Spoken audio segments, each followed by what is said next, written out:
Welcome. How's everybody doing? Hope you are doing well. My name is Andrew Kuhn, Focus Compounding, sitting next to Geoff Gannon on the #1 value investing podcast. Jeff, how's it going today? It's going very well, Andrew. How's it going?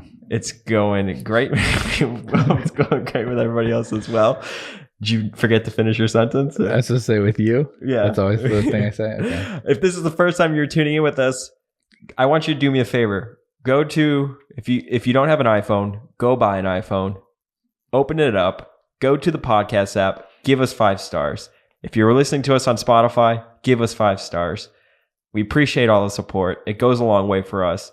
Actually, so what's today's date? The 9th, I believe? 8th. The 8th, February 8th. I think it's February 22nd. I'll have to double check. Will be our 4-year anniversary on the podcast. Okay. So that's pretty crazy. And if you've been along for the ride and you want to support us, just hitting that rating button, 5 stars is the way to do it. If you're interested in learning more about what we're doing on the money management side, reach out to me, Andrew at focuscompounding.com. We have a fund for qualified investors and we have managed accounts if you don't meet that threshold and want to get exposure to our way of investing.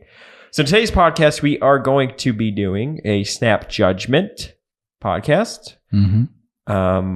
This is everybody's favorite, I think, actually, because they love to hear the way that you initially do a snap judgment on a company. What are you looking at? How do you make quick snap judgments? What constitutes as something that you would want to do more research on or quickly pass on? So we are going to be using this thread. I think for the next week, we will, because this is January 4th, we will do another call for questions. We just haven't recorded in a few weeks. So yeah. At Focus Compound on Twitter? Focus Compound on Twitter. There we go. Almost at 30,000 followers. Okay. I think I'm at like 29.8. So check out the Twitter. Okay. Let's see. ATRI. Oh, I know this company. $1.1 billion company, healthcare business. Atrion Corporation, together with its subsidiaries, develops, manufactures, and sells products for fluid delivery, cardiovascular applications in the United States, Germany, and internationally. So healthcare business, beta 0.15, share turnover 71%, EV to sales 7 times, 10-year median margins on EBIT 28%. Looking at gross margins, they've kind of trended down from 51% in 2011. Return on equity, though, has been okay. Have you looked at this business before? It's headquartered in Allen, Texas. Yes. Look at that. Yep. In our backyard. Yeah, I knew that. So that's why I was saying it. But yeah, I've read some like interviews and things about the company that way. Not so much that I know a lot about the products that they have or the markets that they're in, but sort of capital allocation, things like that. It's always been kind of, not always, but it's been kind of expensive to me because it had been a very consistent sort of grower, I guess. It's a kind of company that's kind of popular that way, I guess. So if we look at the history, right, you can see that in, it's pretty fairly slow growth, right? But there's some growth in many periods. It has a fairly good return on capital, returns on equity and things like that, but it's pretty slow grower, like I think for let's see, where did their earnings are down a little bit from last year. So it's a little unfair in terms of a peak thing, I guess, their peak earnings per share growth would have been higher, but it was only around 5%, right, for the last 10 years. So that's kind of in line with, it's probably a little behind, but it's sort of in line with the kinds of levels that S&P 500 companies would be expected to grow, like as a group anyway. You expect 5 or 6% over time. So, do we have cash flow information that we could look at? Could you ever see yourself buying like a manufacturer in the healthcare industry? Probably not. It would depend on what they do. But, healthcare is just not my an area that I know enough about or could get comfortable with probably. So it looks like about 20 million in free cash flow each year for the last 3 years or something. What we're looking at is cash flow from operations, 43 million, 42 million, 39 million. Then CapEx is 18, 20, 22. They've done, we don't know what else that other stuff is, so don't worry about that. But yeah, about 20 million or so a year in free cash flow recently. And then we could just look at the, we can look at the balance sheet, sure. Very clean balance sheet, right? Yeah. They have 134 million current in current assets. Covers total liabilities. Yeah, total liabilities is 30, so that's incredibly low. So they actually, that's really, really low. So they have like $100 million more total current assets than total liabilities, and yet they don't have anywhere near like 100 million in cash and even investments if we take those. So they all that cash and stuff is obviously excess, surplus cash. But on top of that, they have obviously a payment cycle where they're a very quick payer relative to how long they're allowing people to wait before being paid by them. If you scroll up, you could see what's their accounts receivable? 25 million. And what is their payables? 14 million. Yeah. So, and you can see, and they have a little inventory, and yet they don't have much in the way of accrued expenses and things like that. So, very safe company in terms of the balance sheet. Cash flows look great, all that sort of thing. The issue is just, let's say that it's 25 million in excess cash. There might be more than that because we don't know what that number is with investments, right? That could be also effectively cash. So yeah, you have short-term investments of 30 million. Let's just give them credit for all that stuff and say that maybe there's 80 million in like cash and securities and stuff. We would have to look at 10K to know that. So let's go now to the overview, and we can look at their market cap and their EV. So there's market cap of 1.1 billion. Yep, and the EV is about $1 billion. Yeah, 84 million. So maybe it's 1.05. Maybe it's 1 billion and 50 million is the real like enterprise value or whatever, like it's showing there, something in that neighborhood. Let's say it's $1 billion, right? Even if it's $1 billion, we said that free cash flow on an annual basis, right? Free cash flow was only 20 million. 20 million a year. Ish. That's too much for me, I think. Right? So if you have $1 billion company and you're only generating about 20 million a year in free cash flow, then you're trading at about 50 times free cash flow. And I would just say that's too much. So I would just say everything about the company looks good, looks fine. What it says it's in, margins that we could go over and all that, everything about it looks good. It's just that price doesn't look good. And I think we sort of see that in Quick FS where they're giving us like EV to EBITDA is 20 times or something. Pre-tax, it's 30 times pre-tax. This is just, it's probably too much to pay for any business unless it's a very, very fast growing business. I don't think you want to pay anywhere near 50 times free cash flow for any business. So it would be a pass. It's not growing that much either. Right. Yeah. So it would just be a pass based on price, but nothing wrong with the business.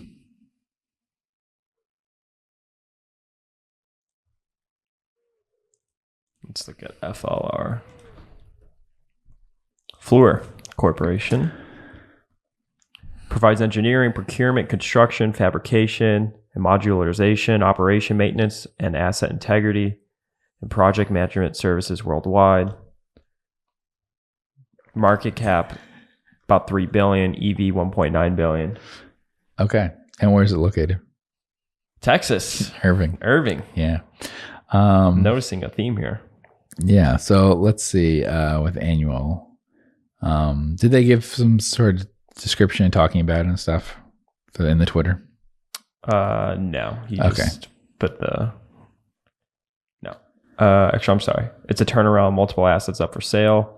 Here including a SPAC IPO of NewScale, which is given no consideration on the balance sheet.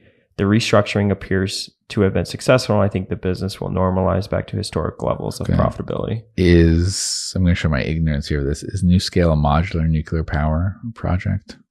I have no idea. Let's Google NewScale. Yeah. Yeah. Good job out of you. So there's a ton of these. So SMR, they mean small modular reactors is what they call these things. The government, some other people and stuff provided a lot of like funding and things to these things to try testing it out. And so it was kind of a, not commercialized, but a technology that was developed by a bunch of different companies. Babcock and Wilcox, when I invest in Bwx Technologies, was working on something. Theirs, I think, was called Empower. A lot of them work with partners on this stuff.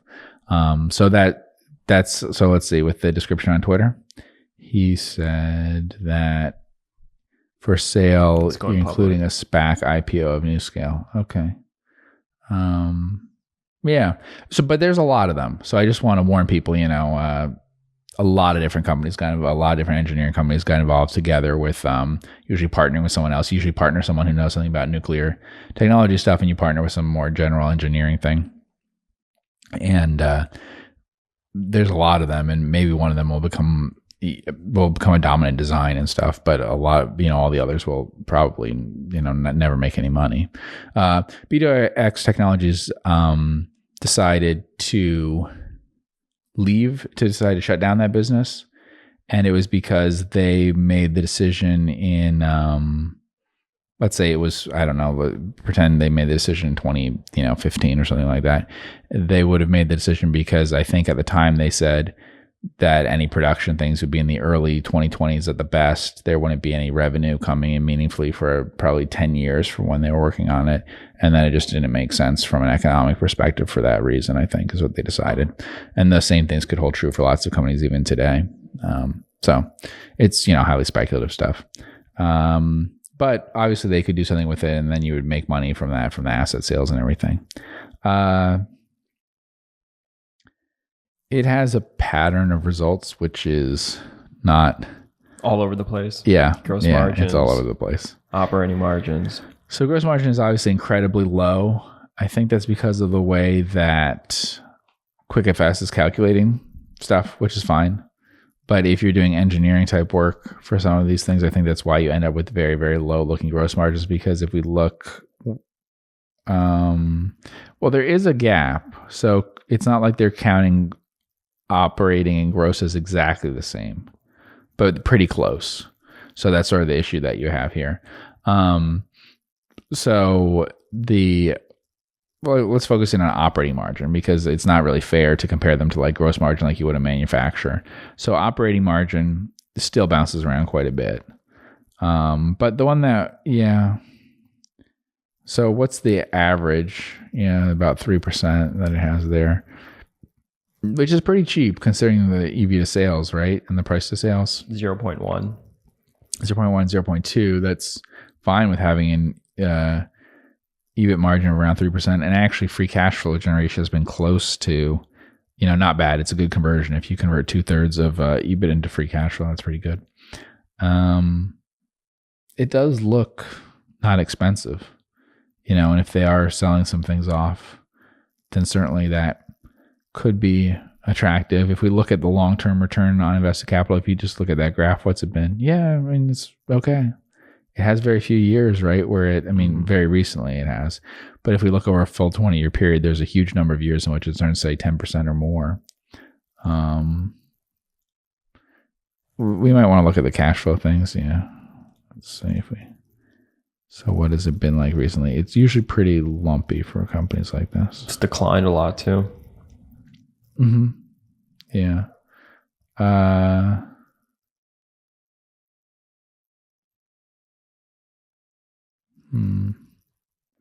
Yeah, okay, let's do it this way. Yeah, let's look at the overview then. Well, so what's our market cap here in the EV? 2.9 billion. Market cap, EV 1.9. So one thing is the actual cash flow from operations, if you look the last few years, hasn't been that high versus the market cap. Not as high as it looks from things like the price to sales and stuff suggest. So this could be unfair because of COVID.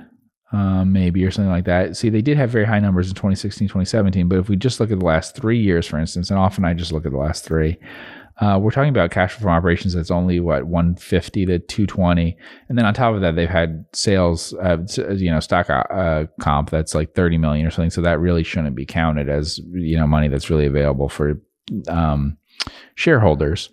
So if we're thinking about that, we are more than the EV is probably more than 10 times recent cash flow from operations, which isn't terrible for a company generally, but it doesn't quite suggest value stock as much as the other things that we saw, like the price of sales with taking into account EBIT. And one reason for that may be that, let's see, I'm not sure exactly. I guess it's just a deterioration in business in the last couple of years compared to what it was before. It's shown in the earnings too. So I guess if you take long-term cyclical sorts of assumptions, you get better numbers for this company than more recent ones. I'd say that's the big difference. Their cash flow from operations was fine versus net income in previous years. So it's really a question of whether it can perform more in line with what it did in the earlier part of the 2010s. What if we look at the business description? What do they say? We've read it, but if they give any information about energy and chemical segment, it talks about, right? Does it talk about anything else like that? If it was tied more to energy, for instance, like oil and gas and stuff like that, then we would have a better explanation for why it might not have been getting enough business in the last few years. Project management services. Mining and metals, yeah. Liquefied natural gas and pipeline markets. Right. So maybe those were bigger, from 2010. Let's look down there. So what would have been the project boom? management services. So that's a very, What would have been the boom 2010 to 2013 maybe or something? Around 2013 is when that would have peaked. That's 2013. Okay, and that does match up with this company. And then we're down low now.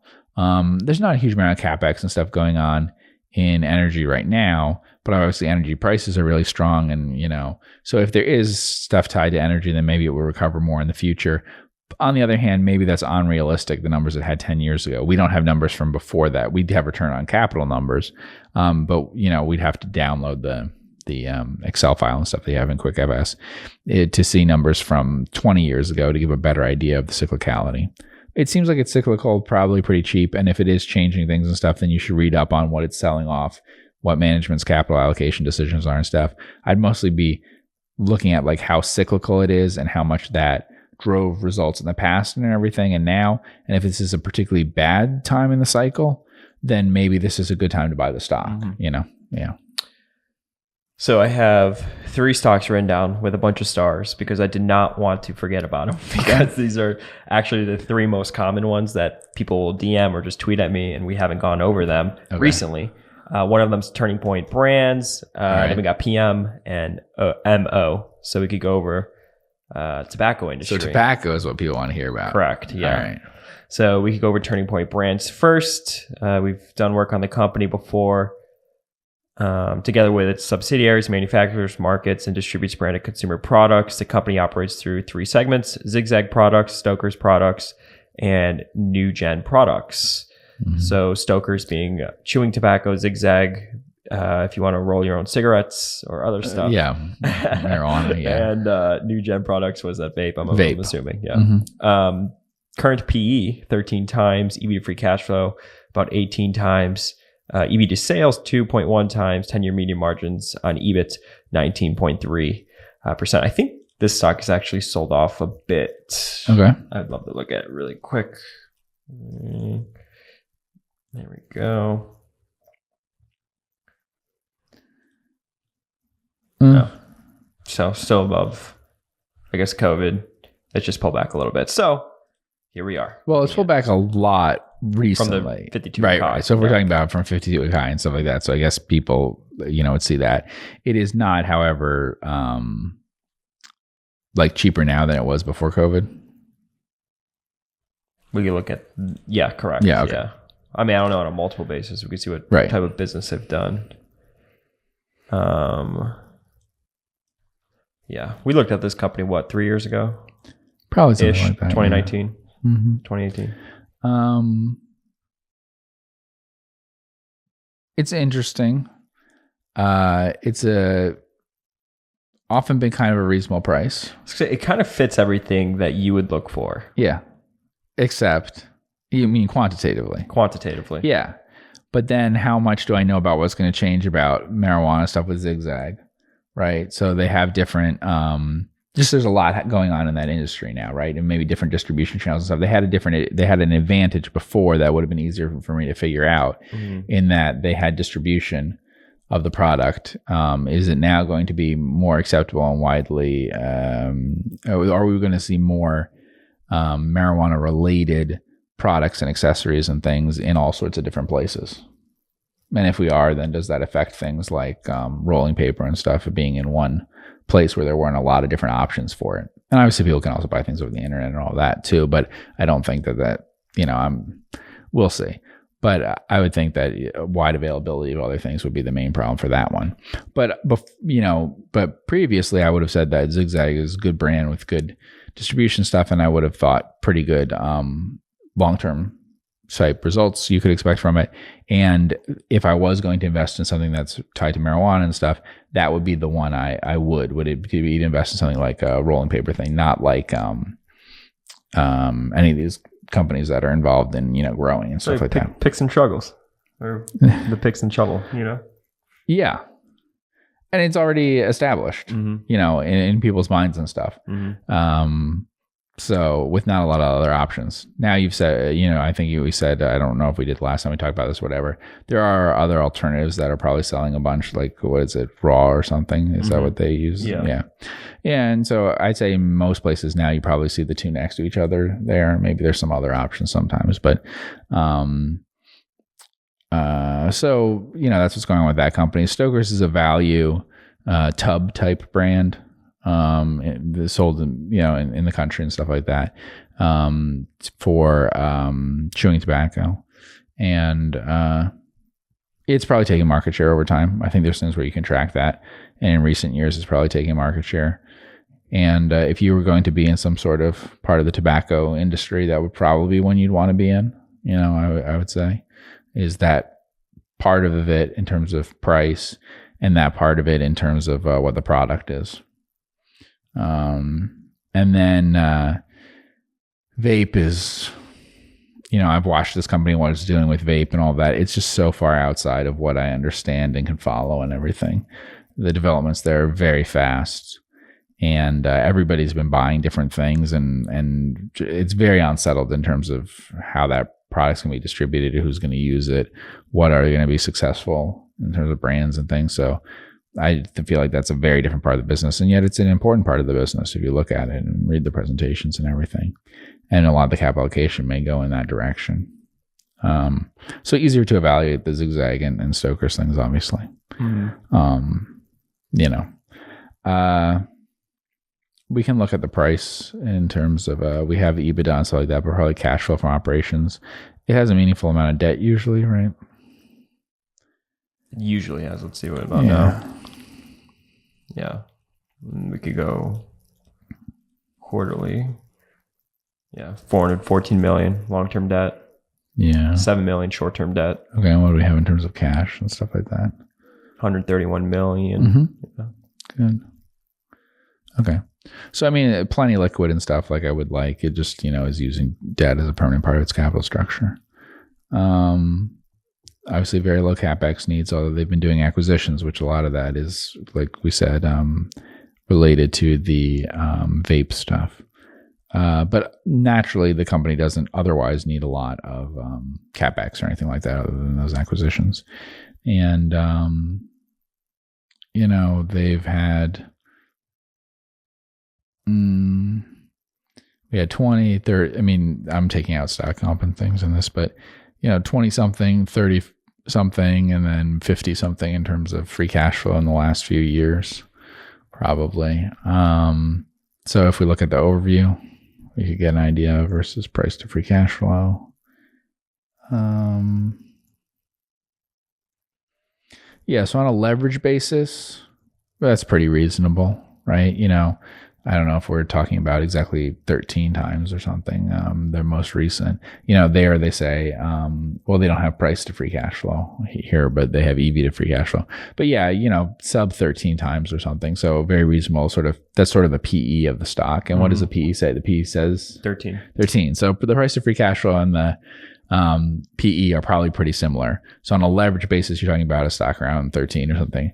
On an full enterprise value basis, taking into account the debt, you're talking closer to 18 or something. Both of those are not very expensive. Revenue growth, it's been good each year, but that's with acquisitions for the vape. You could look at it breaking down each segment. I think they're significantly different, and there might be some disguising of how good Stoker's and Zigzag are. Like, for instance, what do we have? I think we have gross margin down at 38% or something in 2019. It's back up since then. But, the gross margin in those businesses are like 50% or something. So they're way down considerably by the amount of revenue that is coming in from vape. And that has pretty significantly negative numbers on some things like the operating margin and stuff like that. So you can see that in older numbers, that when this company was smaller, it had better operating margins and stuff like that. And that's mainly because it didn't have, significant vape stuff probably in that period. So you have to look at it on like each part, and then it depends on the capital allocation. I just think they're doing a lot in vape, and I don't know anything about vape things and probably wouldn't be able to figure it out. So that's where it's hard for me, but obviously price looks very reasonable. Could look at Philip Morris.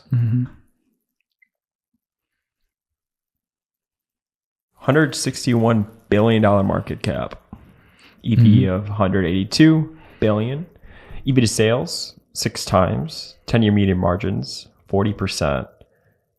Look at the stability of those gross margins. Yeah, crazy. Just looking at it from like a quantitative point of view, very predictable, has not a lot of variance at all. Nope, very, very little variance. Quantitatively, this would definitely look like the kind of thing that we'd be interested in. It does have a few years where it has declining revenue, and that's probably because there's actually declining volumes. And so if it's not offset by price increases, then you have, declines that way, obviously.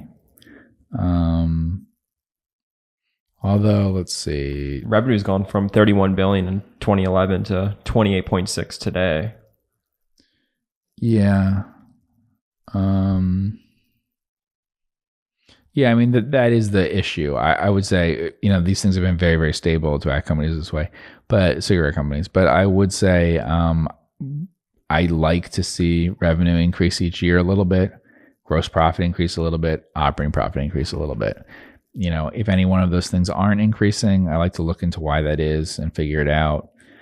Tiny little decreases of 0.5% and stuff. This is not a big deal, but I like to see a pattern across all of those where I don't see deterioration in them, as a big factor, because if there are any years where there's deterioration in any one of those lines, then it's something that you have to look into, because you might not be sure that they can grow enough profitably, use up the money that they have, all that kind of stuff. And here, clearly they, aren't, and they can't. So they have to return all the capital, basically, right?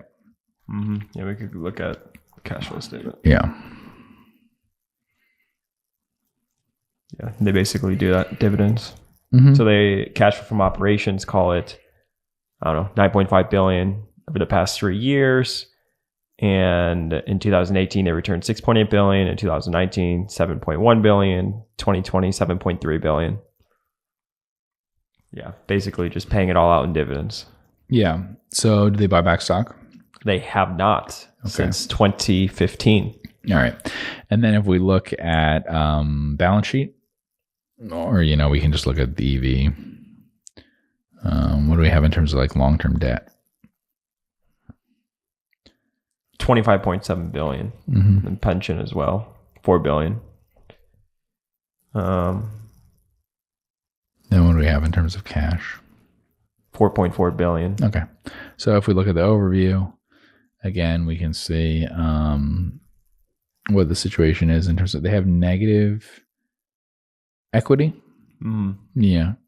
What your thoughts are when you see companies with negative equity? Well, negative equity can be created a couple of different ways, but the main way would be by buying back your stock, presumably. Now, you could also do it through special dividends. But it would mean that you have a lot of free cash flow. For some reason, maybe it hasn't been reported in earnings, maybe it has, but then you buy back your stock and you usually do it at high prices versus book. I've invested in companies that had negative book value or pretty close to negative. I think when I bought IMS Health, it was basically like that. It had a little debt, bought back a huge amount of stock each year, so it probably was slightly negative or something. It's not a ton of debt, I guess, versus, the size of the business and everything. So it's not too worrying that way. The issue kind of is if it's not growing at all, then you are counting on purely having it distributed to you in dividends, basically. And so then it does look to me like, well, how are you going to get really good returns at this point? I guess you could leverage it up more. But let's say you have, what's the dividend yield right now on it?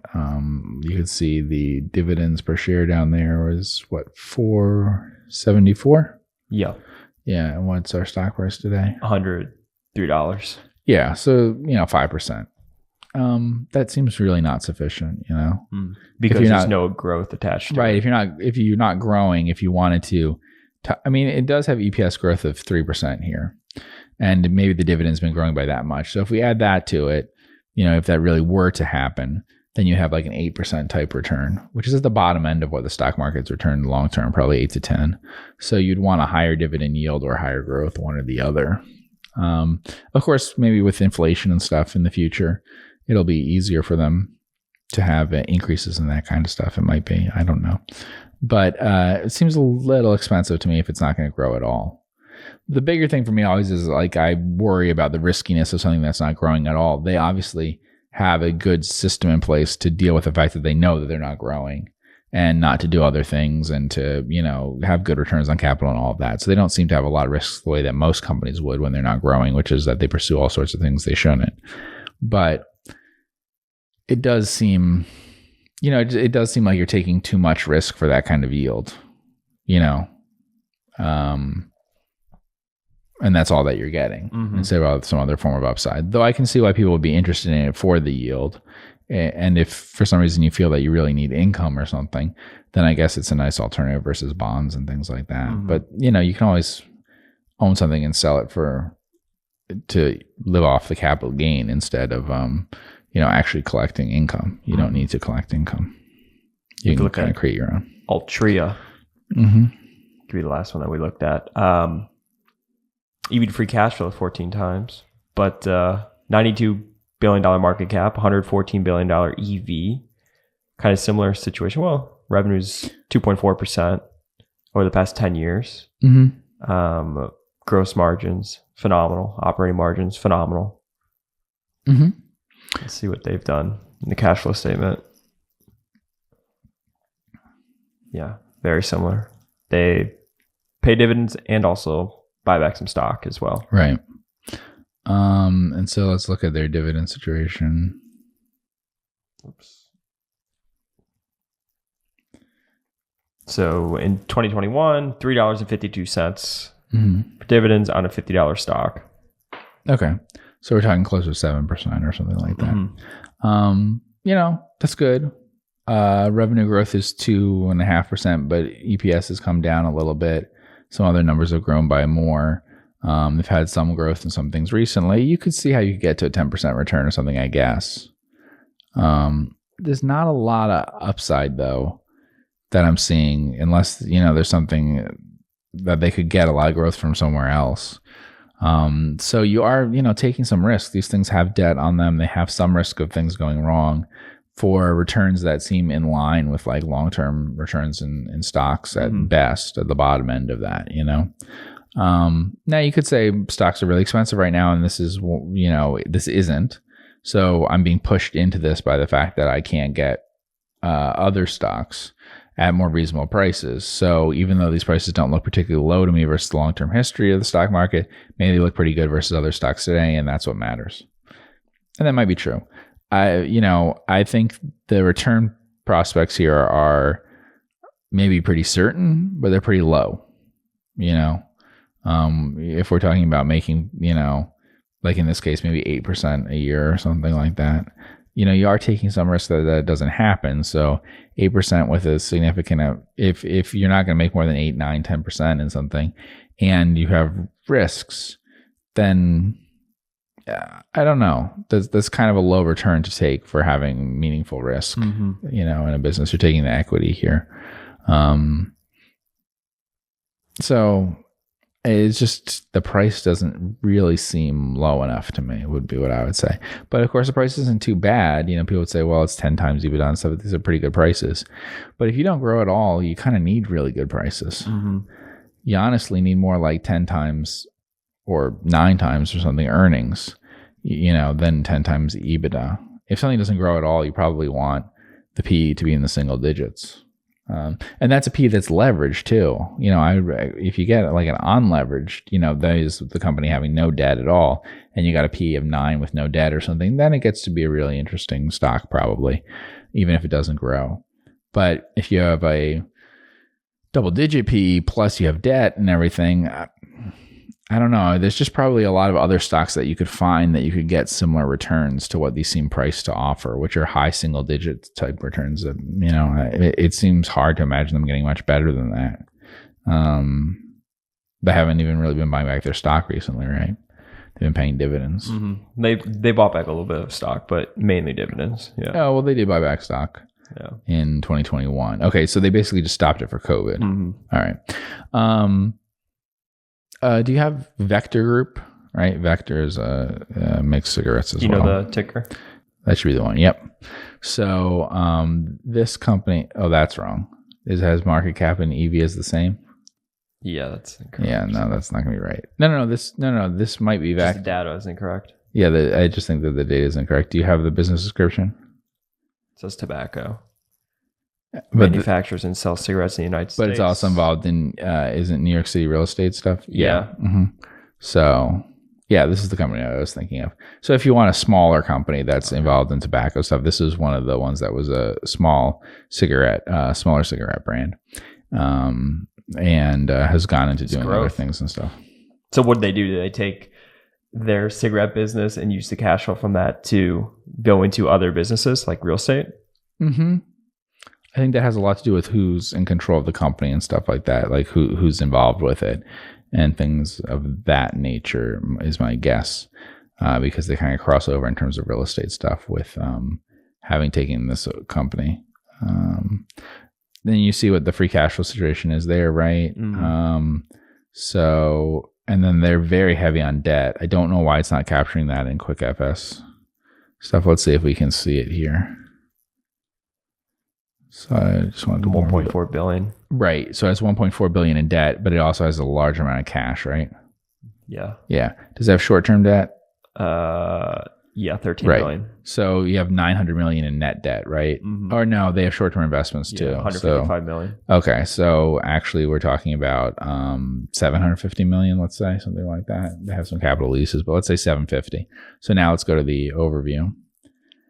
And with 750, that gets us to, let's say 2.5 billion, something like that. If we look at the free cash flow, so if we look at the cash flow statement, in recent years, the last 3 years or so, they've done what? One year was only 110 in free cash flow, I guess, or 100.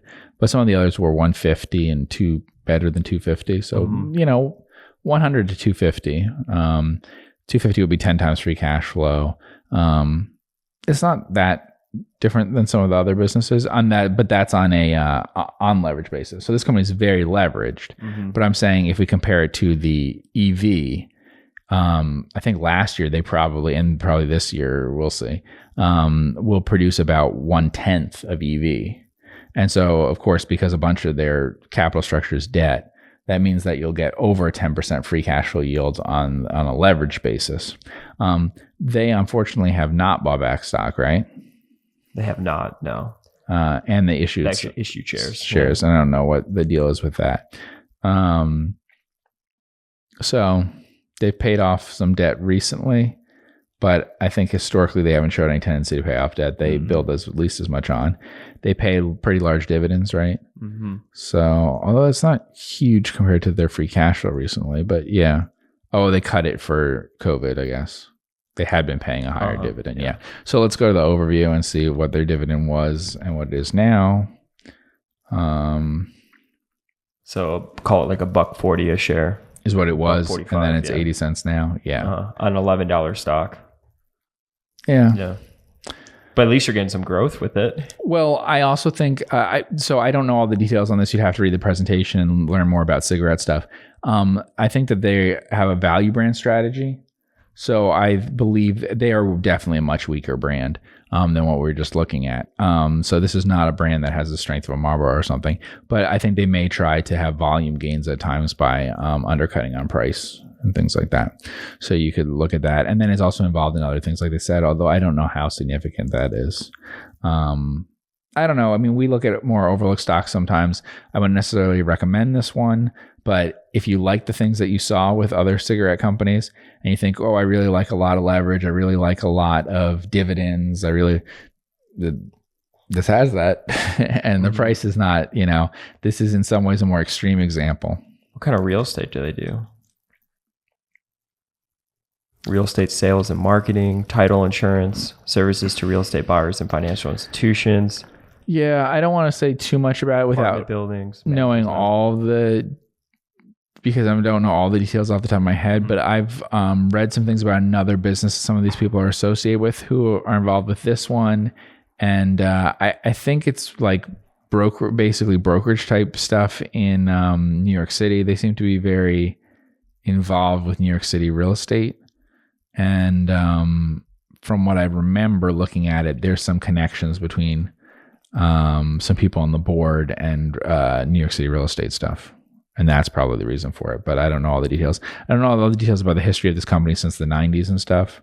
I know a little bit about what was going on back then. But yeah. Right. So market cap is what?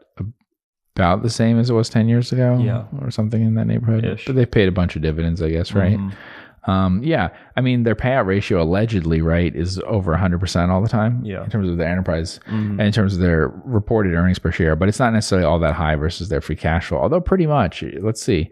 If you go back, we could see what they were doing before COVID and see what I would consider free cash flow. So free cash flow, all right. So yeah, I'd say they paid dividends in excess of free cash flow each year. Taking on debt to do that. Yeah. So, I mean, I don't know what that's all about. I think there's some riskiness there of doing that, to be that committed to it as they have been. But I know people love their dividends for cigarette companies and stuff. So I felt that I had to point this one out. Mm-hmm. There are some other ones, I guess, that are parts of other companies and things like that. Not a lot, right? And there is, scheduled to be a spinoff of a machine-made cigars company, right? Mm-hmm. It's pretty similar to cigarette type company in that I believe all of the brands that are being spun off are going to be machine-made cigars. So, like, I don't know, White Owl or something like that kind of thing. They're not premium cigar things. So the distribution and the things like that is basically similar to cigarettes. So it that'll be one to look at, I guess, if you're interested in those kinds of things. That business has probably grown a lot recently, is my guess. I don't know all the details. Certainly premium cigars have surged in the last few years, but I also think that some machine-made things have for some stuff. So I don't know all the results of that, but we'll see them when they do presentations and things like that on it. And sometimes spinoffs are interesting for people, because of, like, if you read You Can Be a Stock Market Genius and all that, you might just be interested in spinoff type things. So will that be the only pure play cigar company? So there used to be pure play cigar companies that were public, back in the cigar boom in the 90s and stuff there were. But I think there was even one that was an online retailer. Yeah, I think so. They're pretty small. But yeah, technically, yeah. Yeah, because you were talking about Swedish Match and Scandinavian Tobacco and all those. That involves different like smokeless products and stuff that they're really into. That seems to be their focus. So yeah, that would be the Pure Play. Like I said, Pure Play Machine Made cigar company. And so, like Machine Made, they probably do billions in unit volume. So it's much closer to cigarettes that way. But, it might be valued differently than cigarette companies. And it's unclear, if it should be and whatever. And we'll just have to watch and see what that looks like. I was going to say, that'd be fun. We could do it on the podcast. Haven't talked about an actual spinoff in some time. Yeah, there have been a few spinoffs recently I've looked at and stuff. We'll see. A lot of them not that exciting, to be honest. I mean, the big one coming up really soon, right, is, because we talked about entertainment things before on this, is the Warner Brothers Discovery. Mm-hmm. Right? That's interesting because we'll see what happens, but AT&T is a very, very big retail stock. Like, it's owned by an incredible amount of individual investors. Sure, yeah. And just in terms of the number of shares, like a huge number of them are owned by individual investors, and they own it for its dividend. And so you're going to have a spinoff into something that's going to have no dividend, right? And that's entertainment with Warner Brothers and Discovery. That is probably something that a lot of people weren't even aware that they owned Warner and stuff, probably with AT&T, and they like the dividend. And so it could be that you have a bunch of selling of that more than there should be. And then it's interesting from the perspective that you have the connection with Discovery and the way that it could be run and everything. And even like dividend-based models or mutual funds, stuff like that, you could get a lot of systemic selling.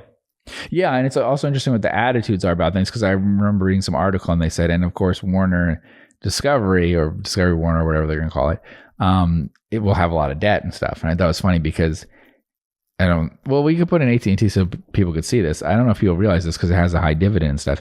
AT&T is a incredibly large borrower.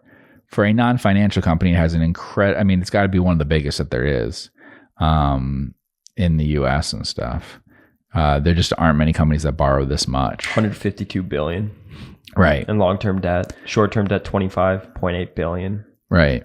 And $21 billion in cash. Right. And then look at the cash flow on an annual basis.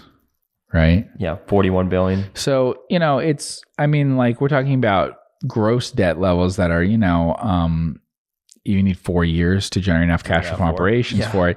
And this is a business that has huge amounts of CapEx needs. If you look, although their cash from operations might be that high, they spend half of their cash from operations on CapEx, really. And the business that's going to be spun out isn't going to have that. So it'll look probably much uglier in terms of, not paying a dividend, in terms of earnings, numbers like that, right? But it may not be so bad in terms of cash flow numbers that you see. And if you look into that, so it could attract people who are more interested in the cash flow types thing, the EBITDA type things, and less the reported whatever numbers. And it's a big business. I mean, you have one of the bigger cable channels around the world. I mean, two of them actually now when you combine them. And you also have one of the biggest movie studios. That'll be part of it. So, as well as large TV production and things like that. And dividends per share of, call it $2.05 on a $23 stock. Yeah. So they are going to reduce their dividend when they do the spinoff, but not by a huge amount. So they'll still be a very high yielding dividend stock. So it'll be interesting. They had thought about doing it a different way, which might have been not as good for creating mispricing, or it might have, I don't know. But by spinning it up, by doing a straight spinoff, they could definitely have an opportunity to for mispricing. Maybe we'll see. I love it if you buy a stock because of the dividend yield, but then you look at the actual price of the shares, and it's just halved over the past 5 years. I guess you can make yourself. You got that 10%. You can make yourself happy by every time the price goes down, the yield goes up. Yeah, there you go. So my yield keeps going up higher and higher. Uh-huh. Yeah. No, I mean, that's true, right? So of course, what did we say the dividend yield is now? Let's say the dividend yield is around 7% or something. Uh-huh. It's probably is close to that. Some people who bought it, well, that is also I don't know that this will matter because I don't know how people think about these things and stuff. But the tax basis for many people in this stock will probably be a loss, right? Mm-hmm. Because if you look, you can look longer term. Do you have things like that? Yeah. Oh, yeah. So, okay. So this has been so long since you would have had to buy the stock so long ago on average to have a gain in it. Yeah. That when you spin off a stock like this, without getting into, this isn't tax advice and stuff, but when you spin off a stock like this, you assign a basis to it, which is based on various things, whatever. What it basically means is that if you had a stock where you had large gains and you have a spin off, you have the risk that you're going to end up selling something, although new as a spin-off. If you sell it immediately, that you'll have a meaningful gain in, because you're basically taking a fraction of what you had before into it. But the reverse is also true. So if people don't have large gains of any kind, that might encourage people to sell a little bit more. I don't know. But I think in general, if you had a stock that was going up 20% a year for 20 years, so everyone who was in it had these really big gains, then they might not want to sell something really fast when, and they might want to think about it and stuff. But here, doesn't pay a dividend. I don't have to take a loss. Maybe I get a little tax loss from it. Okay. But probably more like, from looking at this chart and stuff, what's very likely is it's not much of a gain. It's not much of a loss, whatever, it's not a big tax event for me. So I could sell thinking that way. It's in a totally different industry. Mm-hmm. All those this things. is like the setup that Joe Greenblatt Except always it's huge. writes about. Except it's gigantic, and even the spun off part is going to be huge. The spun off part will still be really, really big. But so there's probably a lot of people thinking about it, looking at it and stuff. But it is something to think about what will happen there, and maybe to analyze things ahead of time for when it happens. Because it's rare that there's a spinoff spinoffs this big are just rare in general. Mm-hmm. But to have something this big with this sort of difference in them, right? They're so completely different, the two companies. Like the shareholder base is going to be different. Yeah, definitely. So, it's something to look into and to consider whether you want to buy the spinoff. It'll depend on the price and all that. But that's the other thing that's kind of convenient. If we look at the overview of AT&T, it's not a terribly expensive stock. No, it's not. And honestly, because of the way that they calculate things in this, in articles and analysts and things, they're all going to do the same thing, which is to assign a proportion of the value.